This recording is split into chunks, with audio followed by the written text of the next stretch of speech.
Welcome to episode 76 of the Scottish Liberty podcast with me, Antony Sammeroff, and Tom Laird. I would usually ask him to introduce himself, but he usually says something ridiculous like Ming the Merciless. Now, with 30% extra Ming and 30% less mercy. Off to a good start. Yeah. So, this has been a week in news. It's been a week. Yeah, Oxfam have had bad press. Some homeless guy, sorry, I didn't mean to be insensitive, but a homeless guy who was knocking about the Houses of Parliament here in the UK. I don't know if he was actually knocking about the House of Parliament. He was kind of outside. Well, I don't know if he was hanging outside the House of Parliament as some kind of political statement to say it's shocking that I'm homeless. He is now deceased. He's left the smortal coil. He's left it behind. He's an ex-homeless. And he's now found a home in the great house in the sky. Shocking. Or the one underground. Yeah. Finally, Trump has decided to sign off on some new Where the fuck's the newspaper, dude? It's under my butt. Oh, yeah. One of Mr. Sammeroff's, yeah, dude, one of Mr. Sammeroff's many skills has been able to read a newspaper with his arse. Okay, so if the content today doesn't get you, the humour most certainly will. Now, it's a sad day. We've not got any live viewers yet, despite having advertised this broadcast ahead of time. What are people thinking? Yeah, they're thinking, I'll just catch it up later. Right. Trump-ageddon. So, do you want to start with this homeless story? Well, as soon as we don't have any viewers, or listeners even, I'm hoping that they can actually hear us when we don't do a fucking entire hour of our shit and there's no sound like we did last week with a couple of gayers. Right, okay. So, well, I'm afraid there's nothing we can do about that. Do we have to have these shows, these kinds of conversations on the air? Yeah, we do. We do. Yeah, I think our viewer. Right, I'll tell you what. I can check it out, and then I will. How will you do that? By putting headphones into the mic. Okay. And I'll edit out all this trash for the podcast version. People love this. People love this shit. They don't. They like this. This is the whole point. Well, but I think that our unprofessionalism is part of our charm. This is like 3 minutes of people's lives, 5 minutes that they'll never hear again. They could fucking fast forward through it when they do the thing later, can't they, on YouTube? You know? Anyway, or whatever. You'll be glad to know that the sound is coming out. Okay. So, right. Back to the show. Back to the show. Okay, so what are we leading with? Trumpageddon. You want to lead with Trumpageddon? Let's go with I'm Trumpageddon. Happy to do it. Okay. So, candidate Obama. Oh, we've got 2 viewers now. Candidate Obama. Hi. When Obama was on the campaign trail, he went on about... Candidate Obama. What's that meant to mean? It just reminded me of that bit in Blazing Saddles. It was like, Candygram for Mongo. This is why... Candidate Obama. This is why this... This is the most candidate. Sounds like a sort of nefarious dating website, you know. Candidate. It's for older men who want very young women. I just thought you meant like a candy date, like, oh, you know, we're gonna go out to the shop and get some sweets and a piece of cake and hot chocolate. A candy date. Was that innocent? Well, you know who is not innocent? Okay. Of breaching his election promises. Candidate Obama. That's right. Okay. He went out on the campaign trail saying he was going to work towards a nuclear-free world. And how successful was that? Well, let's see. He increased spending on nuclear weapons more than any post-Cold War president. Okay. Was that something he was like committed to? Oh, I know. He made a big song and dance about working towards a nuclear weapon-free world. He can, well, America aren't exactly in violation of the Nuclear Non-Proliferation Treaty. Yeah. However, you could say they're against the spirit of the treaty. They don't actually conduct themselves in a way. Who formulated this treaty and who signed it? Now that is a question that you're asking that I don't have the answers to. Well, so why don't you Okay, Google that? I will Google. Well, I give my spiel about candidate of Yeah, valor. well, I'll Google it on my phone. So, we'll come back to that. Stop us if we get too professional for you, as Tom often likes to say. Yeah. So, candidate Obama. That's never going to stop being funny.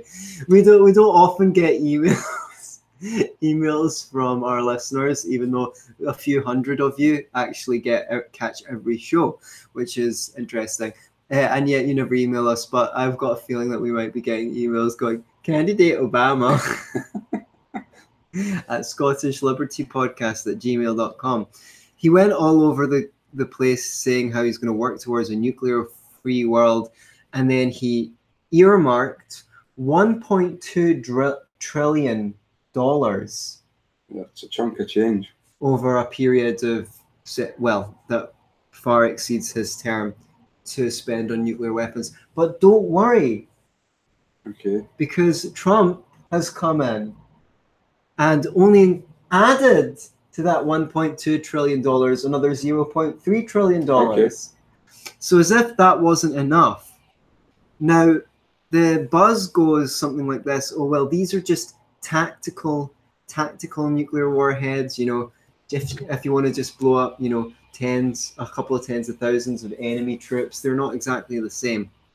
But the military itself is very against this decision, because they're like, well, actually, we need the 300 billion for conventional weapons. Not just for conventional weapons, to improve our troop readiness and get the regular equipment, not just conventional weapons, but there's just the general equipment that troops tend to need to get up and go, which they said they want to get the US military back to the condition it was in the 1980s, when it was ready to go, it was fierce, it was powerful, and it wasn't often used.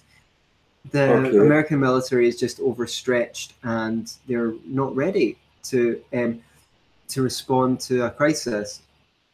That's what the military says. Okay, I find that extraordinary, considering. Okay, what's the American? What are they involved in terms of putting troops on the ground? Afghanistan, Iraq, to a limited degree, nothing near what it was 10 years ago. Okay, well, they've just replaced themselves with mercenaries.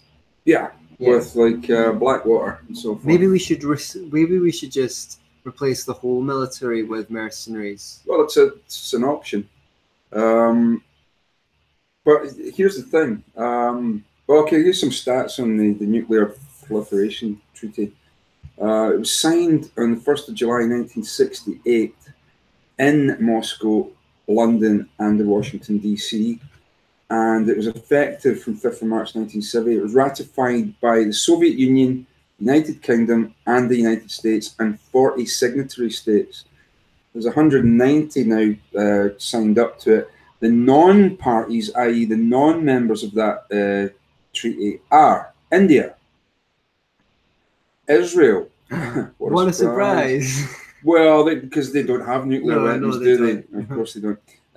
North Korea, Pakistan, but they're all out of date. And why are they allowed to do it? That's just they're all out of date. All right. Well, actually, that's an interesting. And South Sudan. On the point of them being out of date, that was what they found out when the, Berlin Wall came down and the Soviet Union collapsed. That a lot of these nuclear weapons that were hyped up and they were so scared of were just completely useless. Yeah. And it was all. Well, maybe they didn't know that beforehand, but it seemed to be overhyped. So what we should have done at the end of the Cold War was packed up the troops, got them home. In their old kit bag. Yeah, get the hell out of NATO, which was only actually created to ensure that if there was a nuclear strike, it would fall in Europe rather than America. I mean, they used to run exercises in NATO. Or what would happen? What would happen if troops crossed the border from the Soviet Union into Eastern Europe, and you basically had countries like Germany drop out of the exercises because they were like, this is ridiculous, what America wants to do. They just basically want to use us as hi to our American listeners, by the way, who are the majority of our listeners. Yeah. They just wanted to basically use Europe as a human shield. Instead, they went around, what use was there for NATO? They went around recruiting ex-communist, ex-Soviet states to NATO, and now we can't get rid of the bugger. So keep your hands to yourself, I say. I don't think we need any more nuclear arms. Yeah. I think we've probably got enough. You only need about 10, right? I reckon so. Yeah, 20 at a maximum, and that's enough to scare off your enemies. Well, either it works, either it deters or it doesn't. It didn't deter Argentina from seizing the Falklands. No, it didn't. But we were unlikely to use a nuclear. I mean, we were already committed to not using nuclear weapons. Oh, so that was the problem. And so anything other should have been anything other than to counter another nuclear threat. So you didn't just, it doesn't matter just somebody like invading you or attacking you and suddenly you just launched nuclear weapons. It was which maybe it should have been. Maybe that would have deterred them. Maybe that would have deterred them. I mean, who knows? I mean, a weapon unused is a useless weapon. To quote somebody. Is it ethical to even use the nuclear weapons? Is it ethical to use any weapon? It targets civilians. Well, if you think that there's an imminent threat against you, you can take appropriate action to get rid of the threat. But if you're an individualist, can you justify the use of nuclear weapons given that they target civilians and collectives, people who aren't necessarily responsible? Well, if you can justify carpet bombing, you can justify nuclear. But maybe you can't justify. Maybe you cannot. Well, I can't justify carpet bombing. Obviously, people did. Yeah, I mean, and still do. Yeah. So, did they kill as many people in Dresden as they with the firebombing of Dresden as they did in Nagasaki and Hiroshima? I couldn't answer that off the top of my head. But they killed a fuck ton of Germans. Right, and they killed a fuck ton of Koreans. I know that especially Hamburg was especially insidious. Although you could say that about Dresden as well, because we knew that the Germans were sending their civilian refugees, particularly to that area. That's quite monstrous. But people would counter that it was a monstrous regime. But yeah, anyhow. Hamburg, on the other hand, as we know, the decision to bomb Hamburg was based on the fact of more bang to the buck. You could get more civilian casualties. If you dropped it on the working class areas of Hamburg, you'd kill as more people for your one bomb as you could. Oh yeah, and Hamburg was not a particularly Nazi city. The Nazi Party didn't do well in Hamburg when they were up and coming. Hitler never even bothered his arse going to Hamburg to do any rallies or campaigning because it was such a working class place, and they largely rejected the National Socialists. So yeah, so what happened to all the good Germans? We bombed the shit out of them. Right. And was it necessary to win the war? Would we have won the war without demoralizing? You could argue that it sped it up. You could argue that it sped up the demise. Yeah, but you wouldn't like to have. Well, this is. I don't think it's true though. I think if anything, bombing can actually galvanize resistance. The thing is, I mean, the objectivists, acolytes of Ayn Rand. Yeah. I'm a huge Ayn Rand fan, but I wouldn't say that I'm an objectivist. Yeah. I don't. They are. What's the difference between an objectivist and somebody who just is objective? Well, an objectivist is a particular philosophy. It's a particular philosophy. It has its outlook on all branches of philosophy, epistemology, which is how the philosophical study of what we can know, metaphysics, politics, moral ethics, and aesthetics, the 5 branches of philosophy. Okay. So it's a complete philosophy. Okay. Now, they're broadly considered to be in the libertarian movement, but they bring a different view on military action, which is you can't fight a war with one hand tied behind your back. When you get in a war, use whatever means necessary. Don't worry about civilian casualties. You don't have to go out your way. But if you need to completely bomb the entire infrastructure of a country and send them back to the Stone Age, then do it. You've got a right to do it if you're a relatively free country. That is their point of view. Okay. I think it's probably, I don't think it's philosophically sound. And you're crazy if you think that's going to make you at the risk of less terrorism rather than more. I mean, whoever you leave there's... but in a way, doesn't that make... If you say, look, you don't fight a war with one hand behind your back. If you're going to get in a war, this is what you need to do. Therefore, getting into a war in the first place should be the last thing you should do. Right. Because that's what it entails. No, but it only entails that if you assume that you care about the interests of the population in general and or both in your country and abroad. It doesn't entail that if you happen to be part of the military-industrial complex, because your self-interest is to go right ahead and sell all those weapons. Sure. So, would you?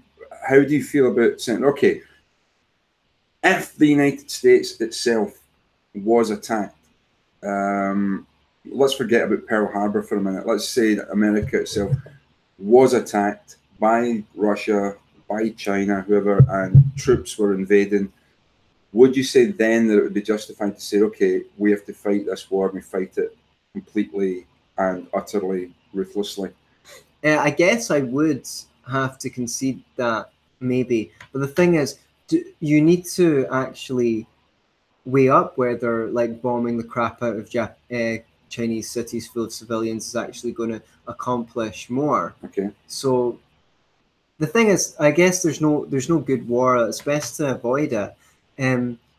But I had one more point on that. Well, I mean, look. So some alien species comes down from outer space, and they have minarchist government. You know, the government in their planet represents 1 or 2% of total GDP, and they come down and they look at America and they go, "Do you know what? Can you believe that? Can you believe they spend 1/3 of their life paying money to the government in taxes, 1/3 of their life paying their rent to their landlord, who only gets so much money because of government intrusion into the free market? They don't even let their fellow human beings import food cheaper from the poorest countries on their planet, etc. They spy on the America's citizens. They don't let them do this and that and the other. What an oppressive regime." So what they do is they start bombing civilian areas in America and say, "Citizens of Earth, this is for your own good. Don't worry. When we come in, we're going to remove your government after killing, I don't know, 1/3 of you, and or even 20% of you, and we're going to institute a free market." Is that fair? Are they benign for killing a bunch of civilians to import freedom? Interesting. So basically, if not, then fuck off Ayn Rand Institute. You do not have the right to do the same in Iran, which is what they keep on calling for over and over and over again. Who would have thunk the Jews at the Ayn Rand Institute are against Iran and overwhelmingly favorable to Israel? Is that true? Yeah. I think Yaron Brook is. Yeah. Well, I mean, look, they run their things kind of like in a very hierarchical fashion. So I mean, if Yaron Brook and if Yaron Brook's for it, the whole organization's for it. Well, isn't that basically its modus operandi? Wasn't it basically whatever Ayn Rand said is basically the gospel? Well, that is their philosophy, that objectivism is a closed system. You cannot change, add, modify, or remove it. It's finished. It's closed. The Atlas Society, we've had David Kelly on from the Atlas Society. they have a different view. They're sort of open source objectivism. Okay. You know, add your own bits if they're, as long as they're philosophically Surely sound. they can't do that because it's already closed. Well, according to the Ayn Rand Institute, it's closed. Yeah, but okay. according to the Atlas Society, and they're not. Well, it is almost quasi-religious then, because you get. No, but you see, what you don't understand is Ayn Rand was right about everything, so it's not quasi-religious. It's just what conforms to reason. So Ayn Rand was right, but this is why didn't Murray Rothbard basically believe that it was a cult? There was a few libertarians around that said it was a cult, and Walter Block says that he went to these objectivist meetings where someone would turn up and say, "I've got a question on page such and such of Atlas Shrugged. You've written this, Miss Rand. What do you mean by that?" And she would give her explanation. Well, what I meant was, etc. And men must live by reason, and yes, and that was fine. But if someone pointed out that there was a contradiction in the book, they'd get a polite letter asking them not to attend any more meetings. And that gave the impression that it was a cult. But I think that a lot of this culty stuff happened after Atlas Shrugged was released, because Ayn Rand was pretty sadly traumatized by the fact that she'd written a book defending intellectuals, capitalists, inventors, creative people, the doers of the world. And when the media panned her, she took it really personally that no one actually stood up for her. And then the whole thing started to take a cultish quality where people would think you were weird if you didn't smoke, or if you didn't like the same dancing and music as Ayn Rand did. They'd think there was something a bit wrong with you. So yesterday was Valentine's Day. I almost forgot. I prepared this reading of a poem by Ayn Rand. And this gives you an excuse for you to do your Ayn Rand impression, which is rather impressive. To my love on Valentine's Day. Roses are red, violets are blue. Finish this poem yourself using your own faculty of reason, because a man who relies on other men to do his thinking for him is abdicating the one single capacity which distinguishes him from other animals, and therefore can hardly be considered worthy of the title of man. It need not always be so. Man has free will, and at any time can choose to exercise his capacity to define his own values and finish this poem. Love, Ayn Rand. Outstanding. So we've got 3 viewers. We've got 3 viewers now. Wow, better have a look and see if they're telling us if they can hear us or not. That'd be handy. Let's see what we've got going. What have we got? So, on the point of anything that we've said, there are no contradictions, so saith the Rand. That's from no, Simeon, the free-range human. That's right. There are no contradictions did not exist. So the question is, do we proceed on to the next topic? Are we done with Trump and nuclear weapons? No, but why you didn't really, because we talked about Obama, candidate Obama. We talked about candidate Obama. We didn't talk about Trump and why it's Trumpageddon and not fucking Obamageddon. Oh, I thought it was just for clickbait. Well, it's just Trump is surrounded by generals. He's writing blank checks to the military. I don't really know why America needs to spend any more in the military. I mean, they spend as much as, more than perhaps all other nations combined. More than half of the tax money they collect, more than half of spending, rather, is on the military if you count the wars. The wars edge it over half. Okay. So it's like, seriously, you can't spend that money a little bit better? I'm sure that if they really try, they can stop all the make-work programs for assembling shit and focus on what's really needed. As it stands, the military is basically the unemployed in uniform. Right. Yeah. It's is that what you're saying? So it's kind of like it's to get people off the unemployment rolls. Yeah, and who knows? Maybe they are seriously contemplating a war with North Korea. Maybe they are seriously contemplating a war with Iran, and they will need a whole lot of conventional troops and equipment and weaponry. And yes, that doesn't look good if that's what they're thinking. Yeah, so are we done with Trumpageddon? I am. I think Trump's particularly been odious on foreign policy. No much more so than Obama or Bush, but neither. Well, I guess Bush. I mean, I guess isn't Trump isn't he committed to certain spending commitments that would have been instituted under the last regime? I know this is a usual stunt that people pull. Oh, this is all down to the last incumbent, you know. Well, the thing is he's presented himself as from outside the system and beholden to nobody. But the thing is, he's not really done much cage rattling apart from pissing off the left, who are like pissed off with him mostly for the wrong reasons, which is just they don't like his personality. They think he's uncouth.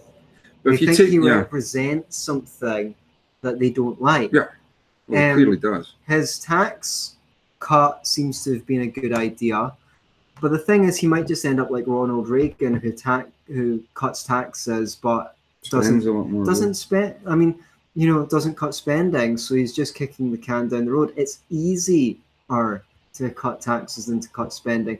If he delivers on his promise to reduce the number of regulations to something like 1960 something levels, from 165,000 pages to 25,000 pages or whatever they are, I will be genuinely impressed. But it's not something that I see him delivering on. Yeah. I mean, it's interesting. If you took Trump out of the picture, which somebody may, it's happened before, you would be kind of left with a military sort of junta almost. Right. You know, the amount of generals he's got there. He's got all those and Mike Pence would obviously step into the presidential, and he's an ex-military guy. So, yeah, how would that play out? Do you think that'd be a good thing or a bad thing if something nasty happened to Trump? You know, if he accidentally brutally cut his head off shaving in the morning and Mike Pence had to step in as president. Would that be tantamount to practically a military junta running America? Let us know your thoughts on that. And meanwhile, we'll move on to today's Metro, with the whiff of Antony Sammeroff's arse on it, because he was sitting on it earlier, for those of you that have just joined us. Homeless man dies outside Commons. And the House of Commons, House of Parliament in Westminster. Apparently this guy, let's read a little bit of this here. Tragedy sparks calls for action on rough sleeping. And it's got a picture here of a guy sleeping in the underpass in Westminster. I don't know if that's the actual guy, but it's a picture of a rough sleeper.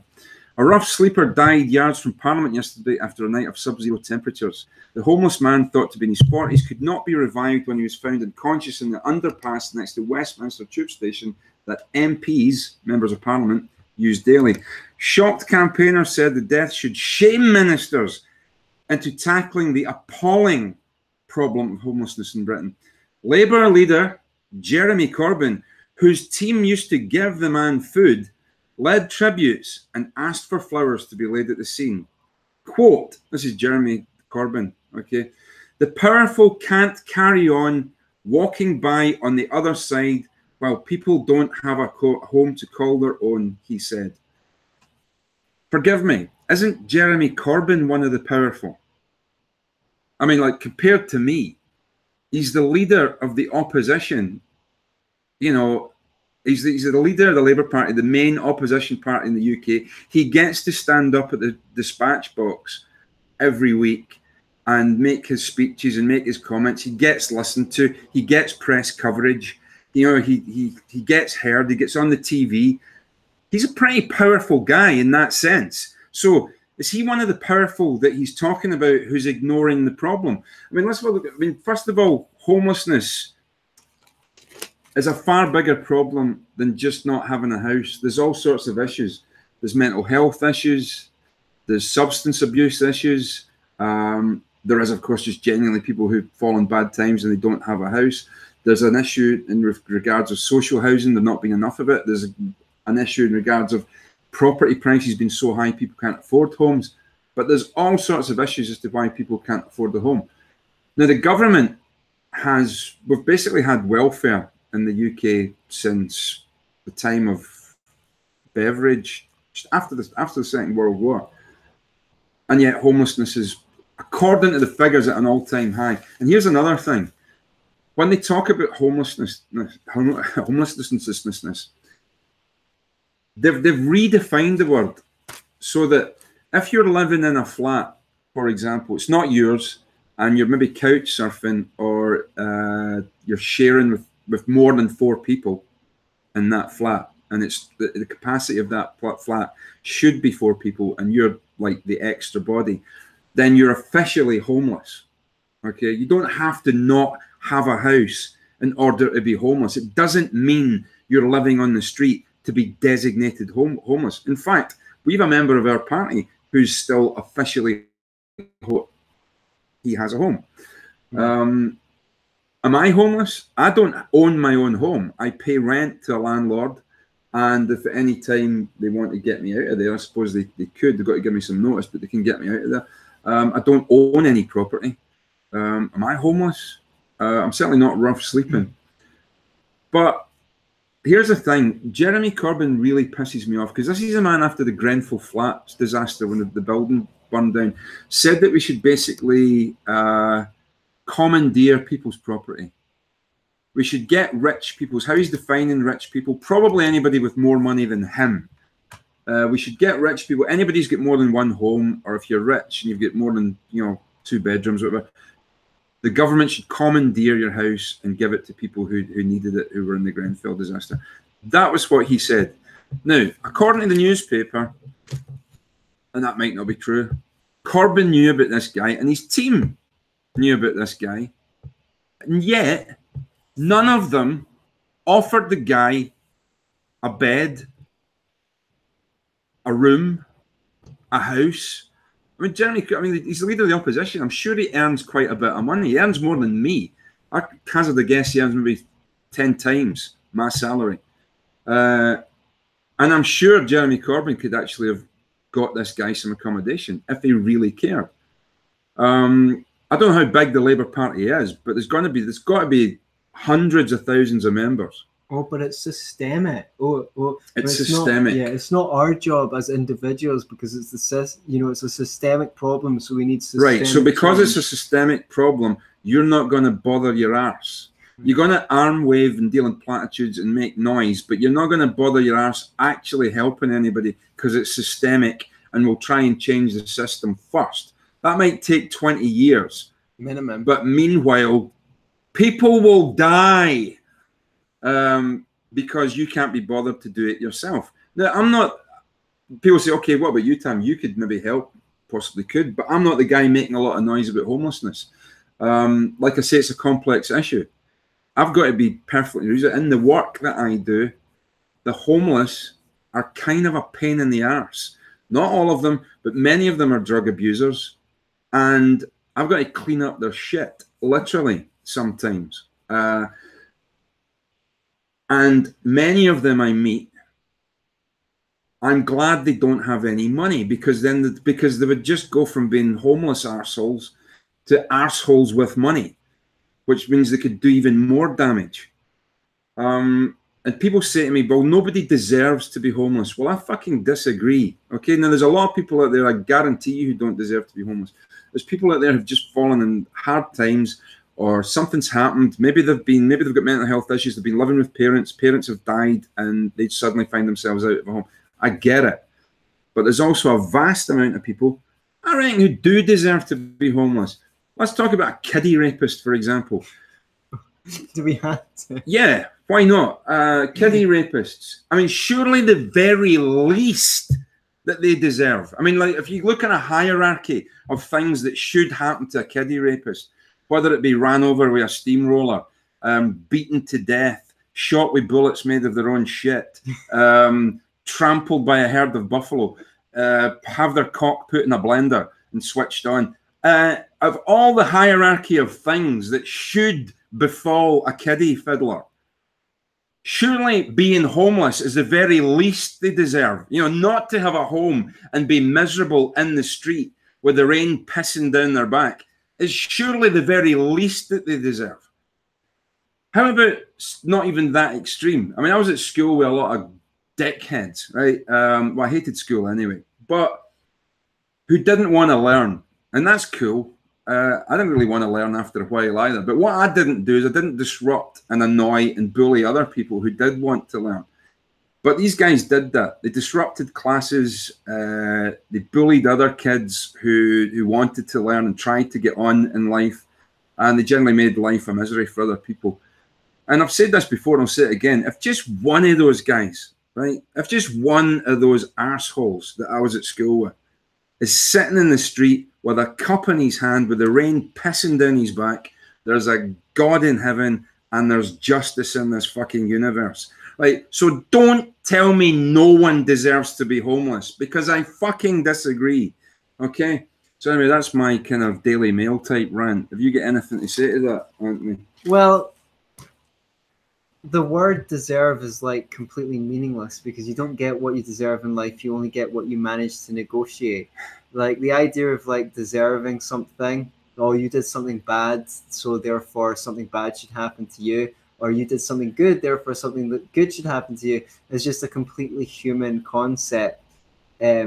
It doesn't exist. It's not like the... Well, if you do a good gig, if you're a musician and you do a good gig, do you deserve applause, or do you deserve to get paid? Okay, I guess... Well, or do you deserve to get another gig? Well, again, like, it's just a mere matter of human perception whether what you deserve.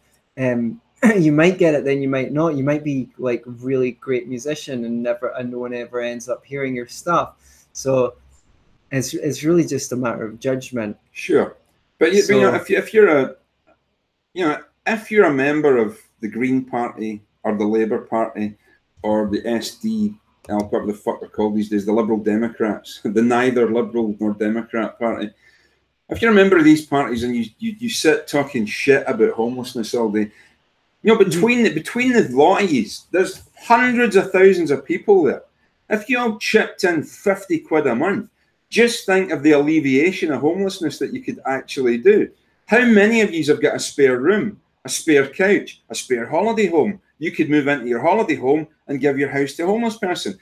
If you want, I'm sure a lot of you are out working most of the day. Your house is lying empty. Why not have a homeless person in it, using your shower, using your kitchen, you know, having his friends round for tea, while you're out at your work? You know, nobody's using your flat. Why doesn't Jeremy Corbyn employ this guy as an aide? Good idea. Jeremy Corbyn, that man died because of you, Jeremy Corbyn, because you couldn't be fucked to give him a job being your PA. If you'd have gave that man a job as your PA, he wouldn't be dead now.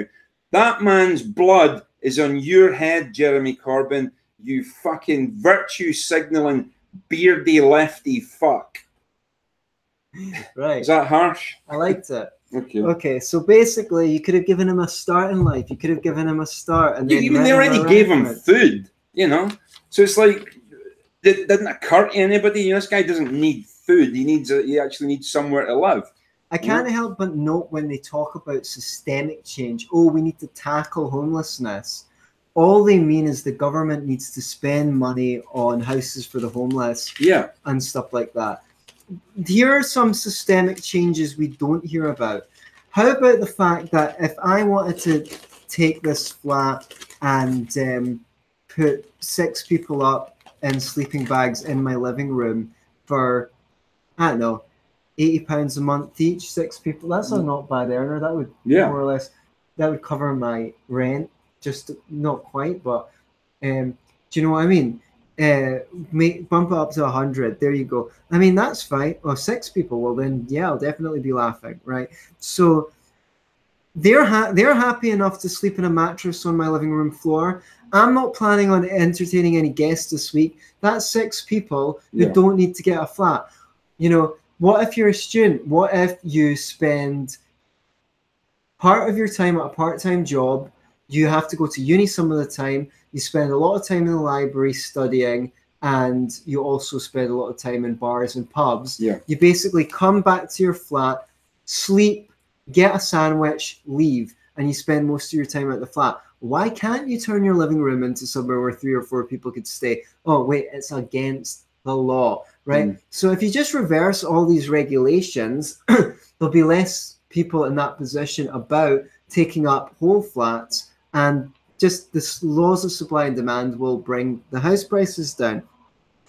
Let's look at some of the other... Yeah, can I just quickly finish off the story as reported in the newspaper? It says, homelessness minister, who knew there was such a thing?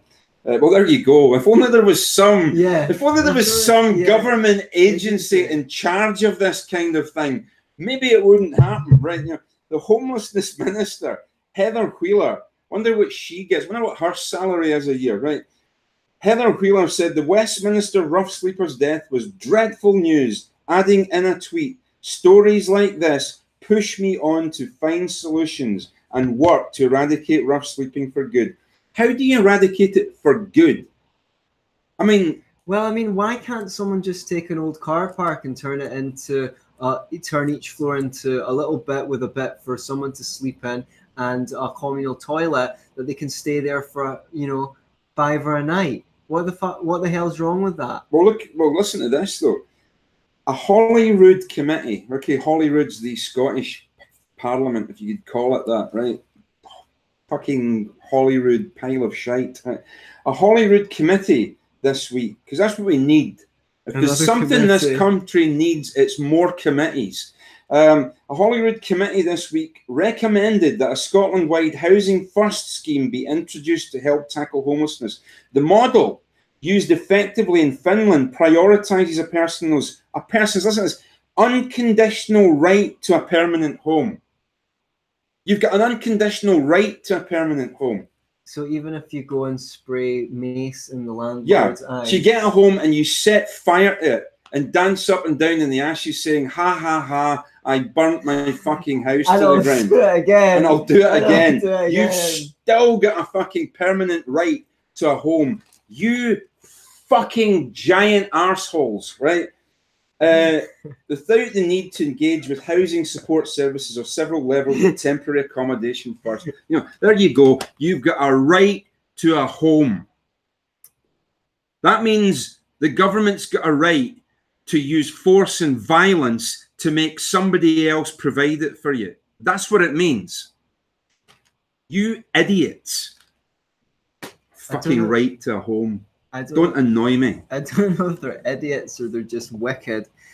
I think it's a bit of both, yeah. So, of course, almost everyone would have a home by now if it wasn't for the government, because between 1971 and 2011, house prices rose by 4,255%.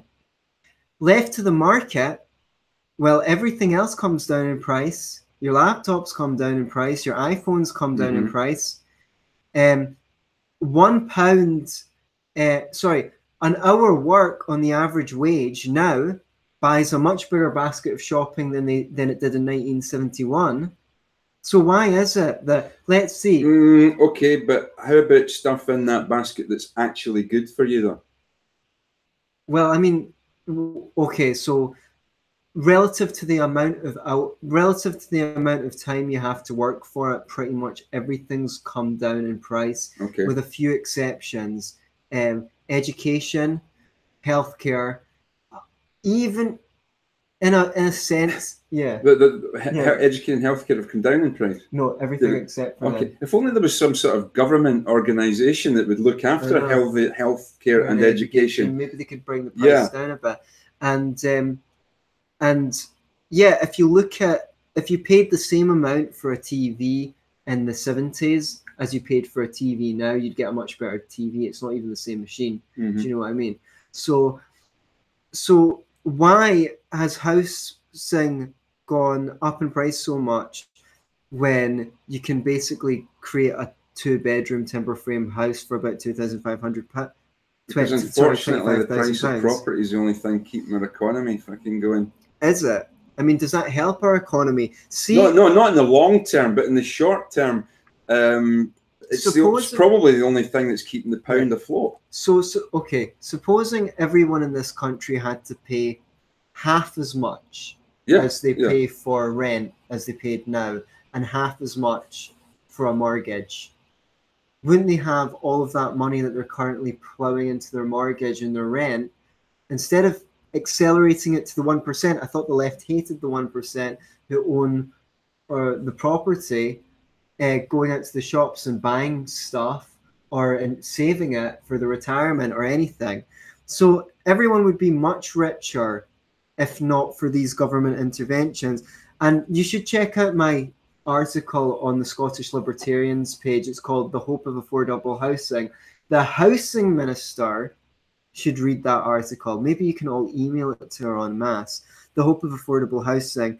There's a talk about all the regulations that push up the price of housing, zoning laws, building codes, height restrictions, green belt policies. And at the same time, the government does all these things to push people to buy houses. For example, keeping the interest rates below the market rate. Yeah. Oh, so people can't save. So what do they do instead of saving? They put it into property, or the printing of money, which inflates the money, or the help to buy schemes. I mean, would you agree with me that if you're a homeowner, right, unless you're prepared to see the price of your property drop by half or even more, right, you've got no right to fucking talk about homelessness? Well, pretty much, because we can solve the problem of homelessness. You just need to get out the way. Yeah. There's nothing to see. There's a good video on YouTube by a guy called Muir Matheson called The Non-Violent Zone. It's about 45 minutes long. I definitely recommend everyone read him and leave a comment on the video saying, hey, Scottish Liberty Podcast recommended that. Yeah. And he's got a little segment in that where he talks about how it would be cheap as anything to put up housing for the homeless. You just put up all these tiny houses. But the thing is, there's laws that say there must be this amount of area around each house and this, that, and the other. So you've just got a situation. There's no reason why anyone, I mean, as Tam says, you might not be able to completely eliminate rough sleeping. Maybe there's some people that just get chucked out wherever they go, or they just can't deal psychologically with owning a home, or they're used to sleeping on the street, so that's all they know. They keep on going back to it. I mean, there's a bunch of Buddhist monks who are homeless, but they seem to be completely happy with sitting in a temple meditating. So, do you know what I mean? Yeah. It's all a state of mind. You know, they're in voluntary poverty. Yeah. You know, if you have to rely on donations to get a bowl of rice every day, but hey, you like sitting cross-legged for 8 hours because you feel good. You know, there ain't I nothing wrong with what that, makes homelessness homeless. worse probably in this country is because of the appalling weather we have. Right. I mean, if it was nice weather, being homeless wouldn't be half as fucking bad as it is. You know, you'd kept on a beach, you'd kept in the forest. Yeah, but you're not. Yeah. We have so-called public areas, public parks, and things like that. What does it actually mean that it's public owned? Does it mean that I partially own it? Build a little house on it. Yeah, because I'm pretty sure that if I go and take a tent and camp there, I'll be told that I'm not allowed to sleep there. So it can't be that public. Do you know what I mean? Yeah. So, well, it's owned by everybody and owned by no one. What does that? I think Hans Hermann Hoppe's got an article on what, physical removal of homeless people. You never know. He is a bit of a right winger. So let's finish with Oxfam. Now, for a while, I had a good view. Oxfam soup. A good view of Oxfam because I heard that they were very efficient in terms of the amount of money that they raised. Have they connected to the UN at all, Oxfam? I'm not sure. I'll check. Yeah. I believe that they were. Chuntering while I check. Chunter while I check. Someone says, Rusty6899, I wish I knew I had a right to a home before I bought my flat. Right. Well, precisely, yeah. So the thing is, I believe that they were good at allocating resources, but when you hear a charity, 87% of their donations go to helping people, only 10% goes to advertising, 3% goes to administration. Wow, you go, wow. But just because a large percentage of that money goes to helping people doesn't mean it's spent efficiently. But I put that aside. Oxfam, they had the temerity last year to release a report telling governments that it was shocking that the number of billionaires had risen and that the government should be basically redistributing wealth from the top and giving it to the bottom. And it's like, what the hell are you? What is your purpose, Oxfam? Are you a charity? Are you meant to be helping poor people? Or are you meant to be telling governments what to do? Right? Are you a pressure group or are you a charity? What? Well, let's have a look at their. Should we have a look at what they're supposed to be? Okay. Yeah, please. Well, Oxfam is a confederation of. This is according to Wikipedia. Oxfam is a confederation of 19 independent charitable organisations around the world that use the name Oxfam and are led by Oxfam International. Okay, it's basically named after the Oxford Committee for Famine Relief, founded in 1942 in Oxford, England. It's an international non-governmental organisation, and its focus, according to its own sort of PR, is poverty eradication, disaster relief, advocacy. That's the sticky one because that's where they start lobbying government and things like that. Policy research, and for some reason pro-migration. Their headquarters is Oxfam International House at John Smith Drive, Oxford. They are worldwide, and their mission statement is working with thousands of local partner organisations. We work with people living in poverty, striving to exercise their human rights. Well, I'm not keen on human rights. They're different to individual rights. Human rights, you know, for example, a human right would be medical treatment, probably.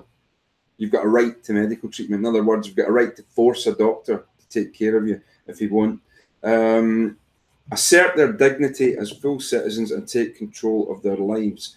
And they were started basically by Quakers, but their main focus originally was famine relief. So that's what they are as an organisation. But the thing is, why are they? So my bugbear was, why are they focusing on the rich then? You're meant to be focusing on the poor. You're meant to be focusing on the poor. And the economic illiteracy. Well, hang on. They're focusing on the rich. Well, if you've been listening to my I was too busy. Yeah, I know. I was busy saying that they released a report saying it was intolerable that there was the number of billionaires had increased, and they started telling the government to redistribute the wealth. So I was like, well, wait a second, let's go back to, I don't know, 1820, right? The beginnings of capitalism, the beginnings of the Industrial Revolution. Why don't we take the wealth from those factory owners and redistribute it? Oh, wait, look what's happened. We've taken the wealth and redistributed it. Everyone's got an extra roll. They've eaten the roll, and now we've got no wealth and no industrial revolution because we didn't allow those capitalists to reinvest the wealth in more machines and more factories to make the stuff quicker and cheaper, so that people who previously, I mean, buying a garment would be a once in a lifetime event. Yeah. You know, all of a sudden, people can get T-shirts that cost £7 or less sometimes. Yeah, because there's sweatshops, though. Oh, well, okay. Do you want to talk about that?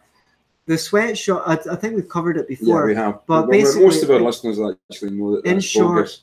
In short, the economist Benjamin Powell went to the third world and discovered that the sweatshops were paying 3 to 6 times as much as those people would be earning outside of the sweatshops, which is why everyone wanted to work on them. And by the way, whenever anyone brings this up, but why should they have to do that? Bring up this point. Yeah. If you open free trade, if you allow any companies to operate there, then more companies will go in to take advantage of cheap labor, and the wages will go up because they'll start a bidding war. Yeah. Anyway, all these clothes, the charity shops can't get rid. Oxfam charity shops can't get rid of the clothes they've got in there. Yeah. They end up getting given away. This is because the wealth wasn't redistributed. Because the wealth wasn't redistributed, the production capacities increased and increased and increased until all this stuff was so freaking cheap. But so because you're the econo guy, because we're not even getting into the nitty gritty out here, which we will. There's a reason why we're particularly talking about Oxfam, as many of you know. could you point out to people the difference? A lot of people get obsessed with money being wealth. Okay. That's not the case. It's not, you know, there's more to wealth than just having millions and millions of pounds. Right. Well, it depends what your definition is at the end of the day. I mean, they count wealth in different ways. I think this Oxfam report once said that 6 people had as much wealth as half the world's population, but they only counted the wealth in really stupid ways, like how much property they owned, and they counted people who had a mortgage as maybe having minus wealth. I can't remember the exact details, but when you actually counted it up, these 6 people had a total wealth of 420 billion, which was equivalent to the amount of peanuts sold by third world countries. So they weren't counting the phone. I mean, people in third world countries have smartphones now. I'm not kidding you. I mean, things are getting better. In 2015, for the first time in history, less than 10% of the world's population was in poverty. So materially, things are getting better. Whether people are happier now than they were, maybe they just accepted, like, you lost half of your kids as a fact of life, you know? Maybe because you didn't have an expectation of anything other than working on a farm all day. You accepted that, and people were happier 200 years ago. I don't know. But at least materially, the things that we measure that we want, we're doing far better than we've ever done in history.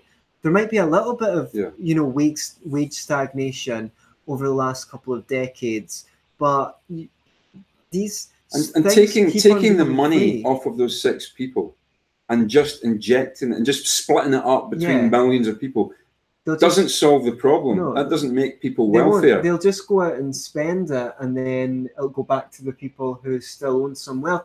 The thing is, here's another important point. The reason why those people have wealth is because they've invested it in companies that make things that people want.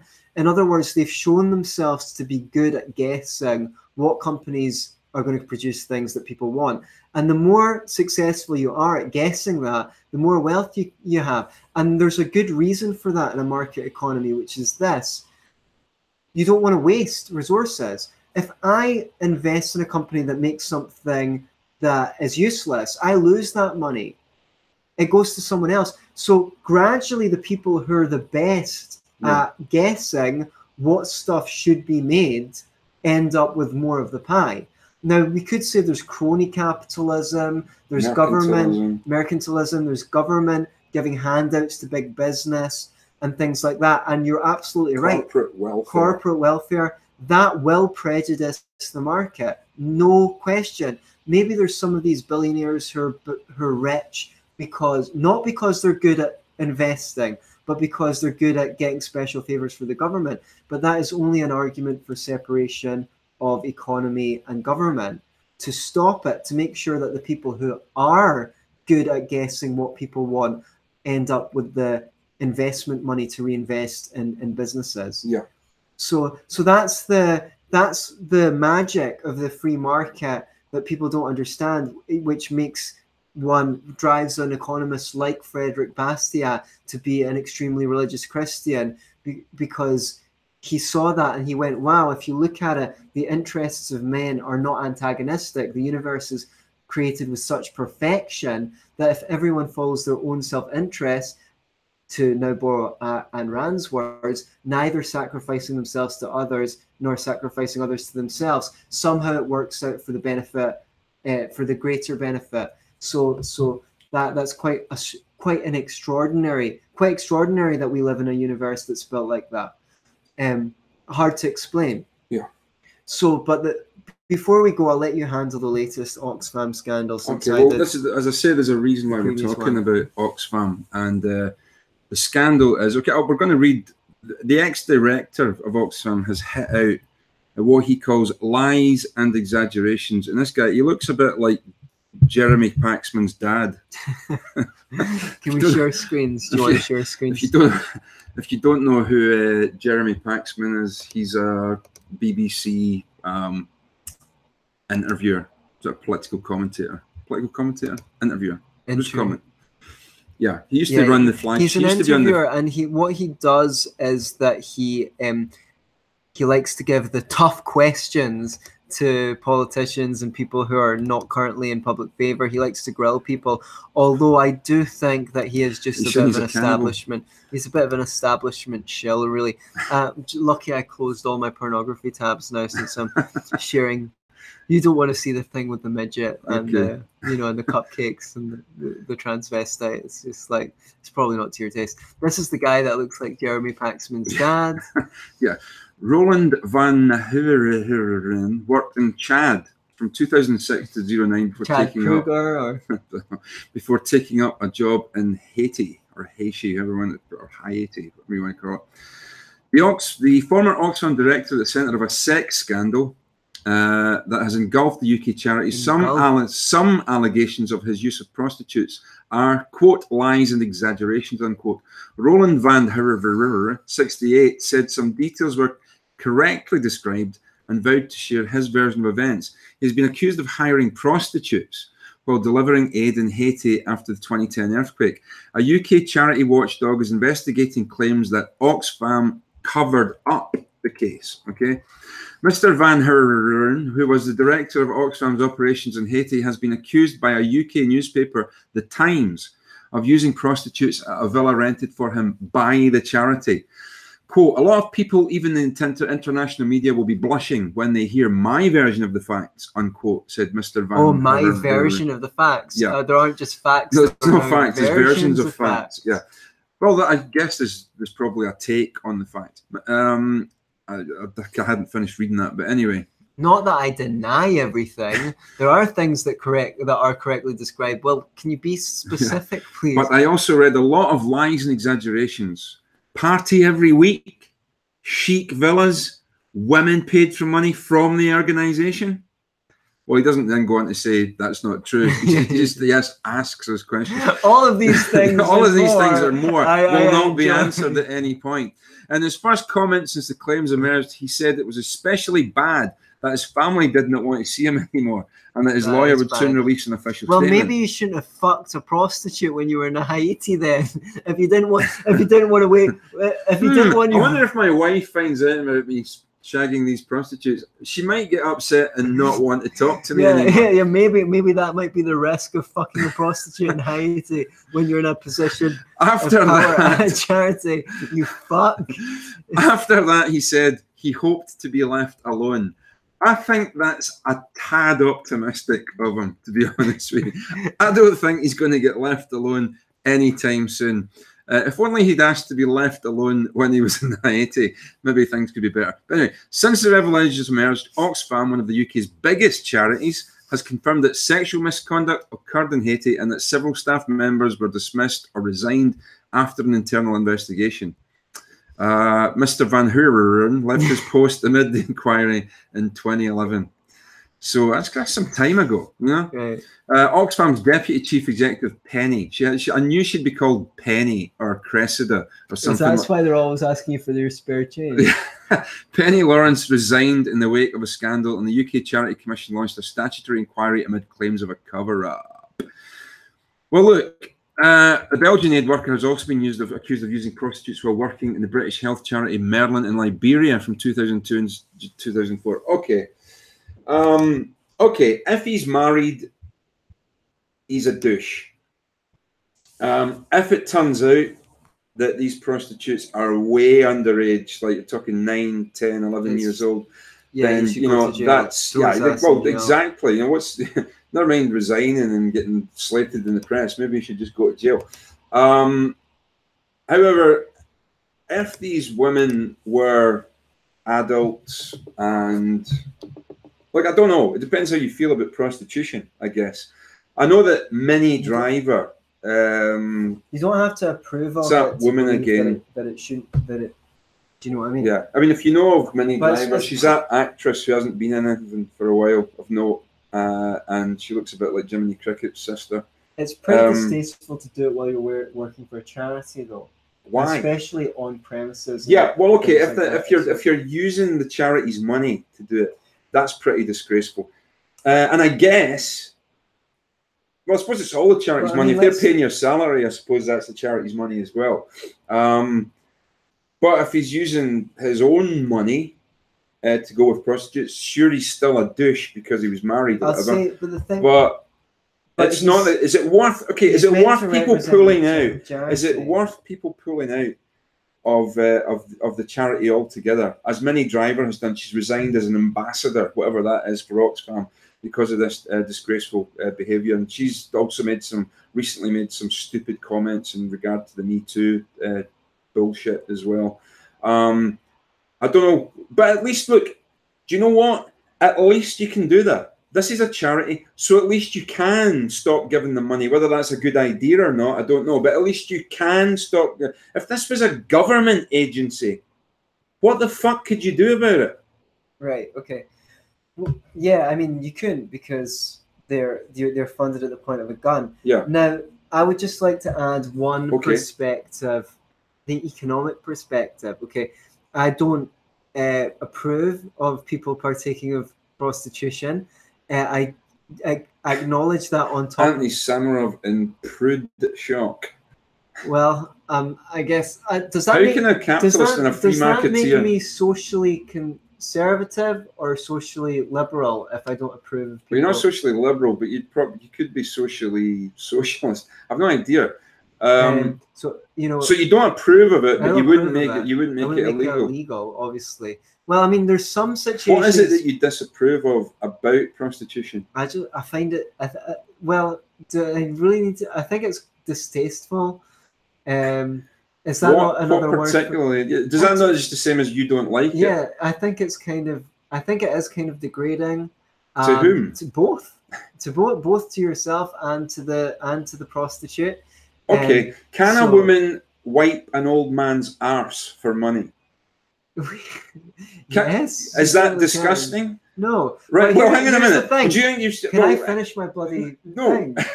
Right. First of all, I recognize that it's not always the same in all circumstances. I mean, someone could be 30, 40, still a virgin, really short, or like disabled or something, where he feels like not in a position that anyone would be interested in. Well, he's socially awkward. Just a normal guy. He just can't, who can't get their home. Can't get laid. I'm not against people doing it. I just okay. So why do you find this? Okay, because I just think it. Because I think it's. You said it's degrading. Okay, so is a woman wiping an old man's arse degrading? No, she's doing. She's, that guy can't wipe his own arse. Well, he can't suck his own cock either. Well, yeah, I mean, right, I guess that would be a mitigating circumstance as well if it was some old guy getting a prostitute because he. Yeah, that's all I'm saying is why is it all right for her to wipe an old man's arse for 10 quid an hour, but she can't masturbate him for 100 quid? I think if it's voluntary, masturbating him is again another deviation below full penetrative sex. But I would say that anyway. You guys at home tell me why I find it distasteful. No, it's fine to find it distasteful. Just trying to get the bottom of it. A lot of people do. I find smoking distasteful. Right. But I don't think it doesn't mean that it's deviant or degrading. I think. Well, okay. We'll need to think. I'll need to think about it more. Do you know what? Do you think we should have a whole show on prostitution or something? Well, let the viewers. Yeah. Tell us. Do you want us to do a whole especially if you are a prostitute, because that could be handy for all sorts of reasons. We'd like to hear from you. Right. I know that the Libertarian Party, we had a sex worker. Yeah. Yeah, I would prefer the term sex worker than prostitute anyway. If you are a sex worker or you know a sex worker and they'd be willing to come on the show and talk about it and tell Mr. Sammeroff why it's not degrading, then I'd love for that to happen. So Lewis Duncan says, do they not own their own bodies though? Of course they do. Yeah, women can do it. She wants their own right to choose what she does with her body. That's not why I'm not making it legal. Now, to continue my original point. Okay. Many people find it distasteful. They would say it's more distasteful because of the power and wealth differential between this guy and the average person in Haiti. But now I want to ask you one important question, and this is where I get controversial. Okay. Compared to what? okay? If he can go there and bring wealth to this poor girl, is that better? Okay, she has to tolerate having sex with him. Many of you will find that distasteful. I do myself. Maybe she's got a fetish about Jeremy Paxman. And yet, Right. it can be distasteful and yet still put her in a predator position than she otherwise would have been. Just the same as, you know, in times gone by, you know, no one wanted to go down a bloody coal mine. Yeah. Well, you go down the bloody coal mine, you get the money and you can feed your family. No one wanted to do it, but it still might put you in an advantageous position even though you don't want to do it. So that's all I've got to say. I was just thinking that dude, he kind of looks like he's more than Jeremy Paxman. He looks like a weird combo of Jeremy Paxman's dad and Richard Littlejohn, the former Sun and Mail columnist. He's got that kind of coupon on him. Do you think he looks more like Richard Littlejohn or more like Jeremy Paxman's dad? Let us know. I'm sure we'd be interested. There's one thing I'd like to dip into before I go. I received this through the mail just the other day. If you can see that, if you can't, who gives a shit? I'll read it anyway. And it's a survey of Scottish local election candidates. I stood in the Scottish elections of 2015, and I stood in local council elections as a Libertarian candidate. And no less than Strathclyde University, Humanities and Social Sciences Department. Didn't you? Outrageous. It's an outrage. We should contact them. Anyway, so they've sent me a survey to fill in. I don't know if I've not decided whether I'm going to do it yet, but it's quite comprehensive. And one thing that they're particularly interested to know is hang on a second. During 2017, there have been several press reports about candidates standing in various elections experiencing harassment and even security threats. Did you personally experience any form of inappropriate behavior, harassment, or threats to your security? Now, guys, if you're going to do this, you have to define what you think harassment is, okay? Some people, believe it or not, might just find somebody asking them awkward questions. Yeah, he harasses me the whole fucking time, the little bastard. So, you've got to work it. You've got to say, look, when we talk about harassment, we mean this specifically, okay? Something you can catch on a video inappropriate behavior. I mean, what the fuck is that? You know, you need to define what. I mean, my sense of inappropriate, that's definitely inappropriate. My view of what's inappropriate might not be somebody else's view of inappropriate. So you really got to define that when you send this out. Strathclyde University's humanity. What the fuck's a humanities department? But anyway, the humanity. So yeah, please define these things, because we're living in perilous times. When Theresa May, the British Prime Minister, is talking about bringing in a law specifically against harassing or intimidating politicians, that's dangerous. It's the least of what they deserve. Well, yeah, back to the guy in the street. Maybe they deserve to be homeless, but no. I mean, we're celebrating the insufferable suffragettes. I know Emily Davidson threw stones at the ministers and things like that, and kind of tried to set fire to post offices or post boxes or whatever it was, and all that. Suffragettes were basically terrorists. But they were. They were. Certainly, by today's standards, they would definitely be terrorists. So anyway, we get into perilous territory if we don't define what harassment is, because if you just confront a politician and say, why did you do such and such a thing, and they don't give you an honest answer, and you keep asking them, is that harassment? Are you going to get put in jail for that? Is it harassment? Is it harassment? Is it? I've got to push you on this. Tell us, is this harassment? Is it harassment? So yeah, so Strathclyde Uni, I've not decided whether I'm going to fill in your form yet, but you really do need to get that sorted and define your terms. Otherwise, it's a whole load of bullshit. Until next week. Hang on a second. Do I have a look at some more comments before we fuck off? Harassment, you can't question what my agenda is. Yeah, basically. Someone I think that's Lewis Duncan who says that. Yeah, I think that could possibly be it. Yeah. So that's. Is that it? The free range human, you can fuck off, apparently. No, he was replying to another comment. All right, okay. So, next week should be 3 p.m. UK time. Should be. We're a bit late today because of my fuckwittery. If you're in the USA, find out what time that is for you. Tune in live. I know a lot of you listen to our podcast feed, but it would be nice to have a little bit time. Until then, don't be. What do we usually say? Be libertarian. Don't be lefties or righties.